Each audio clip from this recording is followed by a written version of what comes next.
Ketika Allah menyapa kita, memanggil orang dengan kata-kata aman, ini sangat spesifik. Allah tidak memanggil ya ayyuhan nas, tidak memanggil semua manusia, tapi spesifik dengan kata aman, orang-orang yang beriman. Kenapa? Karena kita tahu tidak semua orang, ya kan? Bahkan orang yang tampaknya, kelihatannya bertuhan, beriman, tapi hakikatnya tidak semuanya benar-benar beriman pada Allah.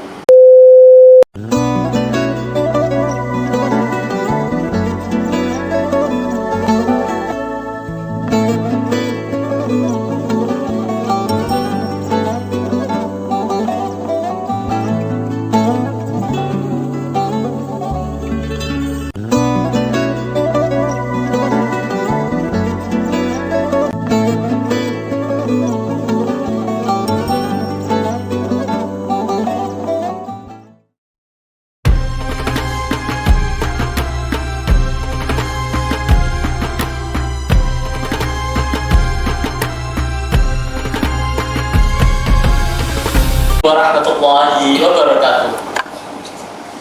Alhamdulillahirabbil alamin wassalatu wassalamu ala asyrafil anbiya'i wal mursalin wa ala alihi wa sahbihi ajma'in. Amma ba'd. Pertama-tama marilah kita panjatkan puji syukur kepada Allah Subhanahu wa taala atas rahmat-Nya kita dapat melaksanakan ibadah puasa pada hari ini. Dan juga salawat dan salam tetap kita haturkan kepada junjungan kita Nabi besar Muhammad sallallahu alaihi wasallam. Allahumma shalli ala Muhammad.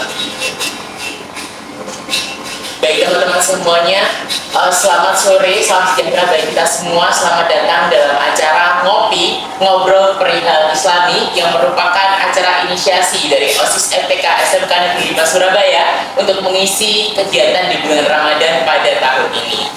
Tentunya pada ngopi kali ini kami tidak sendiri, kami berkolaborasi dengan ekstrakurikuler jurnalistik dan juga kerohanian Islam SMK Negeri 5 Surabaya.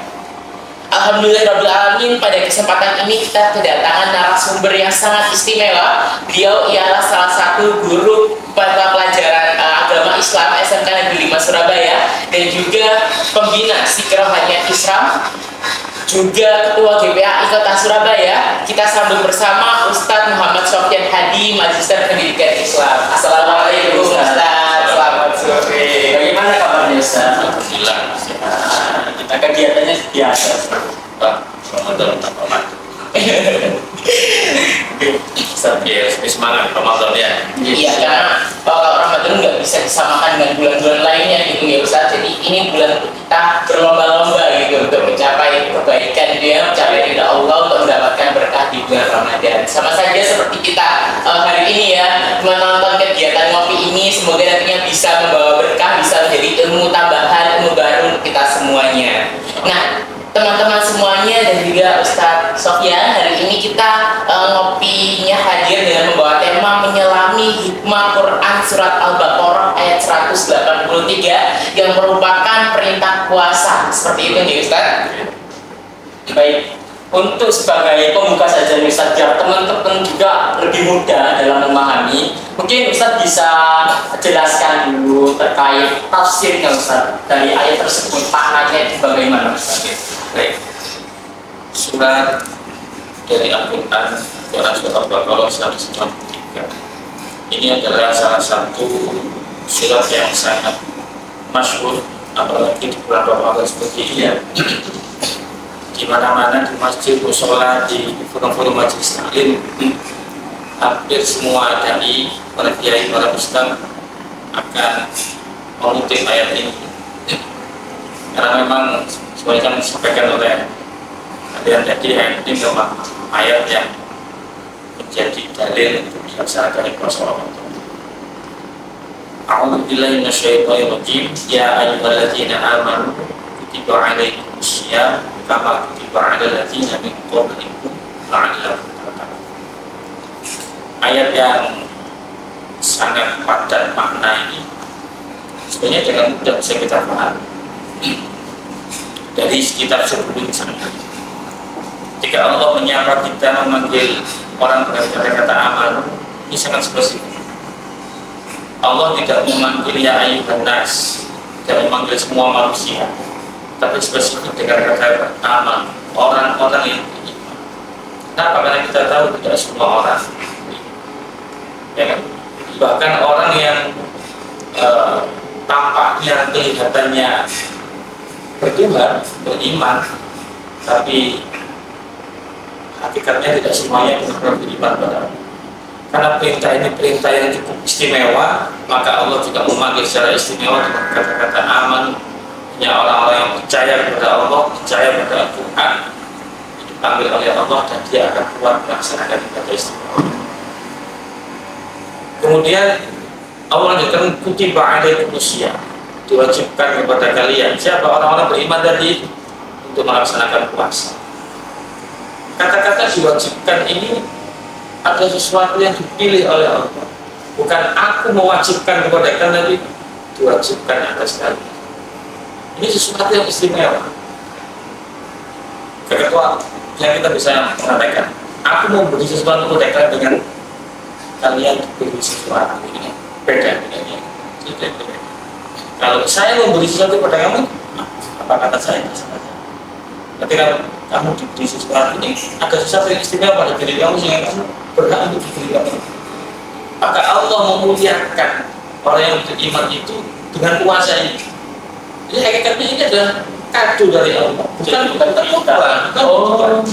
Seharusnya kita menyikapi puasa bukan tetapi kado pemberian yang istimewa pada Allah dari Allah untuk kita orang-orang yang beriman.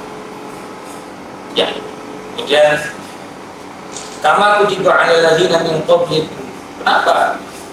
Kita puasa. Puasa ini tidak jadi beban. Sebenarnya puasa ini bukan hanya kepada kita, bahkan jauh orang-orang sebelum kita sudah diberikan Allah keistimewaan berpuasa ini. Kita tidak sombong pada jauh orang-orang tua kita, orang-orang Indonesia, kakek nenek kita, kalian bisa lihat kalau ada hajat, ada kepentingan yang urgent, yang penting, mereka mengatasinya dengan puasa. Gerakannya dengan puasa. Itu orang Jawa. Kita tidak ngomong Islam itu. Orang Jawa, orang yang belum berislam dulu ketika Islam belum masuk ke tanah kita, mereka sudah mengenal istilah puasa. Meskipun puasa tidak sama dengan puasa kita hari ini. Ya. Kalau kita tahu, ini kita bersambungkan dengan aspek usulnya ya. Puasa orang-orang dulu itu dikatakan Allah kama kutiba 'alal ladzina min qablikum, orang-orang sebelum kamu. Syariat puasa itu sudah ada sejak Nabi Adam sudah ada puasa. Nabi Adam dengan puasanya yang dikatakan dengan puasa pada hari Jumat, Ayyamul Bid, pada tanggal 13, 14, 15, saya dan kemarin dan puasanya dia. Terus sampai Nabi Nuh alaihissalam. Nabi Nuh juga berpuasa. Bahkan dalam kita jelaskan puasa sejak zaman Nabi Nuh itu dianut sampai zaman Rasulullah Muhammad SAW. Sampai kemudian ada perintah datang puasa Ramadan. Apa puasa ini? Puasa 3 hari di awal bulan. Jadi setiap bulan mereka puasa 3 hari di awal. Ini terjadi mulai zaman Nabi Nuh sampai zaman Rasulullah. Sampai zaman Rasulullah. Ini zaman Rasulullah sudah masih kemarin istilah. Rasulullah juga menangis ya, melihat ketika beliau hijrah ke Madinah, beliau melihat orang-orang Madinah itu sedang berpuasa pada tanggal 10 Syawal. So, tanya, puasa apa? Puasa Asyura. Kenapa berpuasa? Karena kami bersyukur pada hari ini Nabi Musa menang atas Fir'aun. Mengatakan kalau kalian bersyukur pada Allah atas menangnya Musa alaihissalam dari Fir'aun, maka kami lebih berhak untuk berpuasa. Rasulullah cita-cita ini berpuasa. Jadi itu tahun pertama Hijriah, Rasulullah hijrah ke Madinah. Sedangkan ayat yang kalian tanyakan tadi Al-Baqarah 93 itu turun pada tahun kedua Hijriah, tahun berikutnya. Kalau Rasul melihat orang-orang puasa Muharram, orang-orang sudah berpuasa, jadi orang-orang sudah punya kebiasaan puasa awal bulan 3 hari pertama ditambah puasa Asyura. Biasanya orang sebelum bisa datang. Rasulullah mengatakan, kami akan berpuasa. Saya mengatakan supaya tidak sama dengan mereka orang-orang Yahudi, orang Islam, turunkan Rasulullah akan berpuasa tanggal 9 dan 10, dan 11, 11 begitu. Rasulullah tapi belum terjadi, Rasulullah sudah lapor. Maka perintah itu turun di surat Al-Baqarah ini turun pada bulan Sya'ban. Pada bulan Sya'ban tahun kedua, ya harinya hari Senin. Senin bulan Sya'ban, yang kemarin sebelum Ramadan kan, maka tahun kedua ya. Sejak saat itu maka perintah puasa buat manusia itu diganti. Tidak lagi 3 hari ke awal bulan, puasa Asyura yang sebelumnya wajib menjadi sunnah, yang wajib menjadi puasa Ramadan. Tapi tidak seperti sekarang. Puasa Ramadan pun ada beberapa tahapan. Tidak langsung seperti sekarang kita lakukan puasa sejak matahari terbit sampai maghrib, tidak ada tahapan-tahapan. Tahapannya seperti apa itu? Jadi ketika awal orang-orang itu dipilihan oleh Allah. Dipilihan puasa itu tidak seperti sekarang fajar sampai maghrib. Puasa itu dilakukan oleh orang Islam waktu itu bukannya tetap maghrib, yang maghrib itu benar. Setelah mereka berbuka puasa, mereka setelah Isya sudah puasa. Pokoknya mereka kalau sudah tidur. Ada tafsir mengatakan kalau mereka setelah berbuka maghrib itu terus mereka tidur, mereka harus puasa. Jadi tidur itu sudah dihitung puasa lagi. Kalau mereka belum tertidur, mereka masih boleh makan. Tapi kalau tidak tertidur, sebentar harus mulai puasa sampai nanti maghrib lagi. Itu kan ada kita di dalam riwayat itu sahabat yang antara kutip lapan pelanggaran Umar, saya celaka dan saya khilaf membantu istri saya malam hari. Allah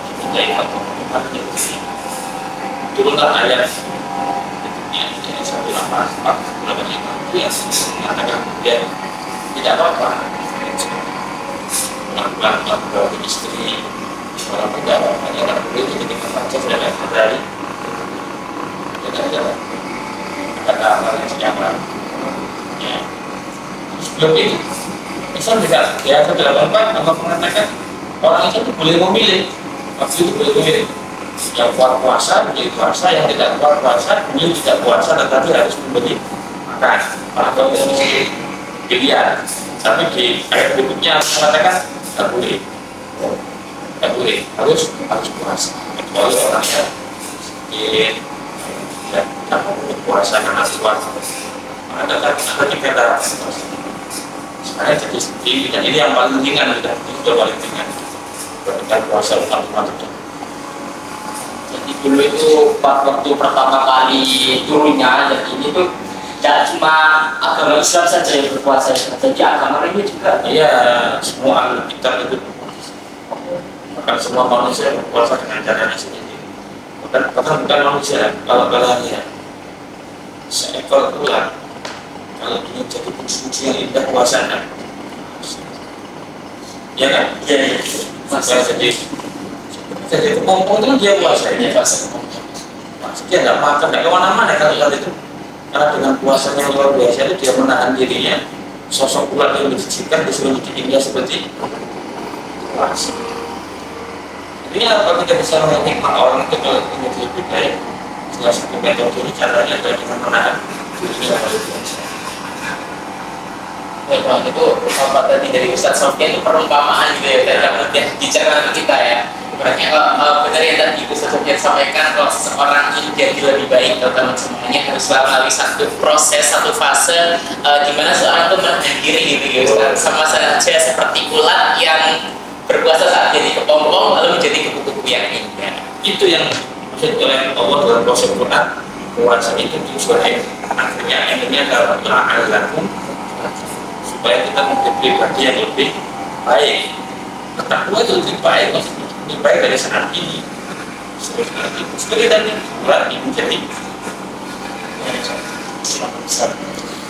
Nah, teman-teman semuanya, kalau tadi kita sudah mendengarkan penjelasan dari Ustadz Sofyan mengenai puasa dan juga asbabun nuzulnya ini ya Ustadz, dari Quran surat Al-Baqarah ayat 183 ini. Selanjutnya saya mau bertanya nih Ustadz, kalau tadi kan kita Ustadz juga singgung sedikit ya mengenai seseorang yang apabila tidak mampu berpuasa maka diwajibkan memberi makan. Ini kan sama halnya seperti kita membayar fidyah Ya, Nah, mungkin bisa dijelaskan secara singkat nih, bisa kita bagikan juga kepada teman-teman yang menonton pada sore hari ini. Kira-kira kalau misalnya saya waktu itu sakit, saya sakit 2 hari, lalu bagaimana saya untuk menggantinya apabila sekarang sudah memasuki ke bulan Ramadan? ya.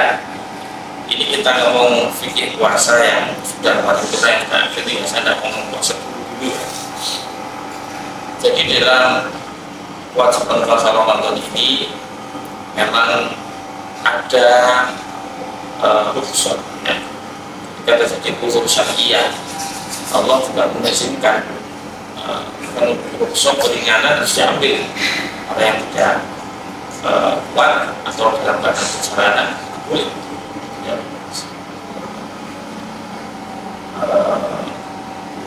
Misalnya ada orang yang sakitnya itu kalau di waktu awal puasa semakin parah, semakin sakitnya, maka dia boleh tidak berpuasa. Bahkan ya memang tidak usah puasa. Ada yang mengatakan, Ustaz, saya sakit, boleh tidak saya injeksi suntik, boleh tidak saya ini gimana? Kita tanya, injeksinya adanya, obatnya bagaimana, ada sakit, tidak usah puasa memang. Tidak usah puasa. Saya berikan kelonggaran itu. Sakit, tidak usah puasa. Kalau sakit sebentar ya, ada pasti tahu lah sakit seperti apa yang kalau ada puasa semakin sakit gitu kan. Kalau cuma sakit paru gitu kan, tidak bisa jadi alasan tidak puasa. Ya, ya. Kembali pada pribadi masing-masing. Kalau orang itu ingin taat kepada Allah, maka dia akan berhati-hati. Seorang dalam perjalanan sama. Perjalanan seperti apa yang kemudian kalau puasa timbul masyarakat itu kesulitan. Akan mengalami perjalanannya jadi kesulitan dalam perjalanannya. Seperti apa itu perjalanan, maka dia akan tahu. Saya mengukur kalau saya puasa saya tak lupa, saya pingsan, saya tidak apa dan sebagainya. Tapi menggantinya bukan dengan dia. Kalau orang yang masih kuat dan hidup pada sakit perjalanan bukan dia, tapi harus mengkotor puasa. Nanti setelah Ramadan berakhir, ya masuk Syawal, 6 hari Syawal puasa, Syawal sudah selesai, dia harus mengukur kehilangan puasa itu. Jatuh aja maka hitunglah berapa hari kamu meninggalkan puasa itu. Nanti pada hari yang tapi kemudian ada lagi orang yang kata beliau yang kedua, orang yang sudah sangat sepuh, yang sudah sepuh sekali sampai pun atau orang yang sakitnya itu menurut analisis medis harapannya untuk sembuh itu tipis, sakitnya parah dan harapannya untuk sembuh itu tipis, katakan.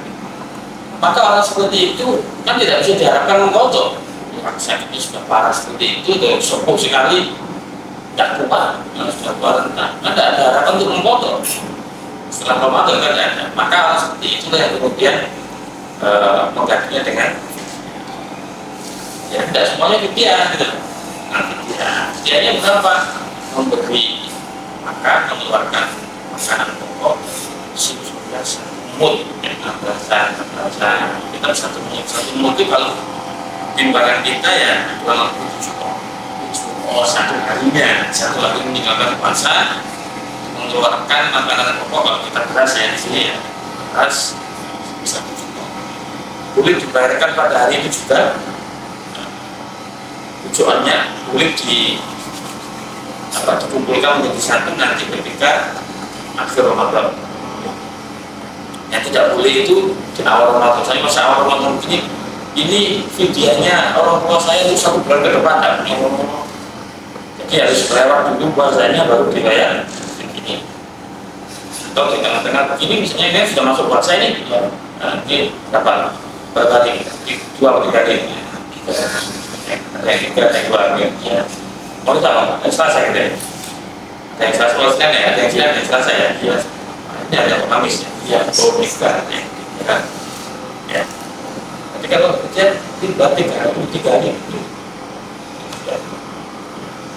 Baru saya baru 1 minggu. Boleh karena yang 3 hari 4 hari belum dilakoni ya. Kategori yang ketiga, mereka juga harus mengkodok sekaligus berbagi. Itu kalau orang membatalkan puasanya atau tidak puasa kan karena dirinya. Yang kedua tadi kan orang sakit, orang sembuh itu kan memang karena pribadi. Ada misalnya seorang ibu yang sedang hamil. Ibu yang sedang hamil besar, dia mengatakan saya puasa ini kuat saya puasa. Tetapi kalau saya puasa, saya khawatir janin saya bermasalah, tidak dapat asupan gizi. Nanti bayi saya, janin saya gimana gitu.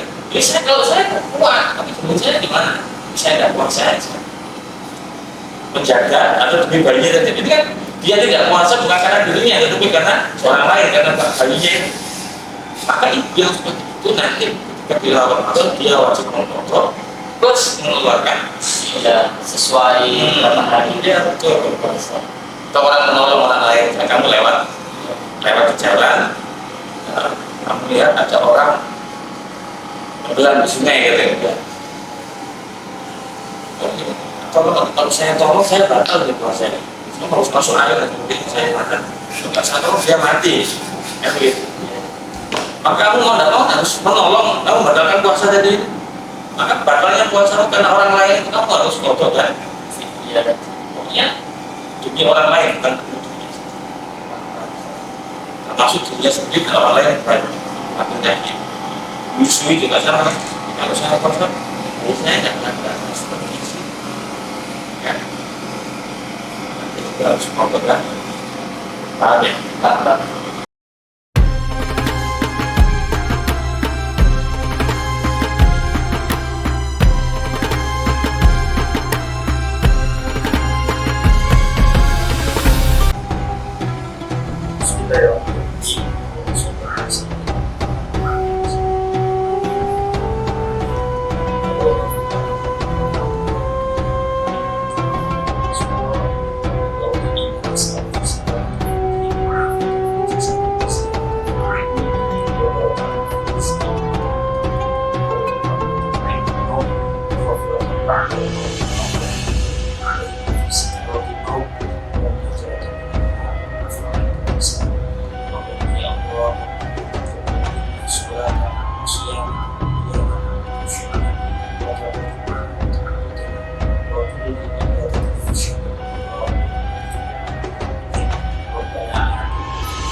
semuanya. Demikianlah tadi acara ngobrol perihal Islami pada hari ini. Kami mohon maaf atas segala kesalahan kata ataupun perbuatan. Saya Novel Askara Abadi dari Masjid Afrika Sekat 5 Surabaya bersama rekan saya Jaden Fitro dari Masjid Afrika Sekat 5 Surabaya. pamit undur diri, sambut bulan Ramadan dengan hati yang dipenuhi kedamaian, harmoni, dan kegembiraan. Semoga berkah ilahi Allah Subhanahu wa Ta'ala melindungi dan membimbing kita semuanya. Selamat menjalani puasa Ramadan untuk teman-teman semuanya. Semoga kita semua mendapatkan berkah di bulan Ramadan ini. Amin, amin, ya rabbal alamin. Saya tutup, wabillahi taufiq wal hidayah. Wassalamualaikum warahmatullahi wabarakatuh.